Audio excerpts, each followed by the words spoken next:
You've also been criticized for your comments. The shooting, we should note, was Wednesday at 10:37 a.m. Eastern. Just over 2 hours later, the Department of Homeland Security put out a statement definitively asserting what had happened, defending the ICE agent, accusing Renee Good of domestic terrorism. That's a characterization that you reiterated in a press conference half an hour later. Now, Republican Senator Tom Tillis said, quote, "It was very unusual to have a senior law enforcement official to draw a conclusion about an event where the scene was still being processed. Generally speaking, law enforcement would recognize that a life was lost, that families are changed forever, the shooter's life will change forever. We're collecting video. We're trying to assess the situation." Why did you not wait for an investigation before making your comments? Well, everything that I've said has been proven to be factual and the truth. This administration wants to operate in transparency.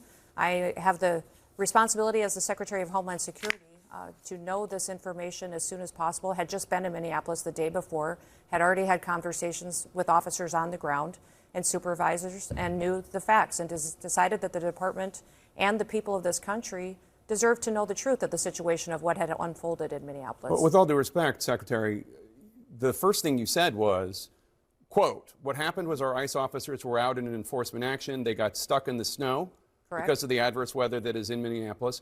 They were attempting to push out their vehicle, and a woman attacked them and those surrounding them and attempted to run them over and ram them with her vehicle. That's not what happened. We all saw what happened. It absolutely is what happened. Those officers had been out in enforcement action. A vehicle had been stuck. They had come to help get that vehicle out.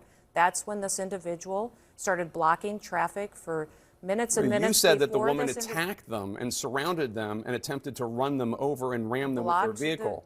Blocked the road for a long time and was yelling at them and impeding a federal law enforcement investigation. And that's what you need to focus on, Jake, is they were breaking the law by impeding and obstructing a law enforcement operation. They were breaking the law already, and these officers were doing their due diligence and what their training had prepared them to do to make sure they were handling it appropriately. You said within hours of her being killed, you said that she was a domestic terrorist. How do you define domestic terrorist? She weaponized her vehicle to conduct an act of violence against a law enforcement officer and the public.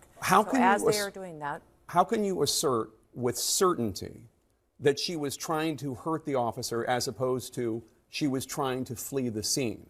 If you look at what the definition of domestic terrorism is, it completely fits the situation on the ground. This individual, as you saw in the video that we released just 48 hours after this incident, showed that this officer was hit by her vehicle, she weaponized it, and he defended his life and those colleagues around him and the public.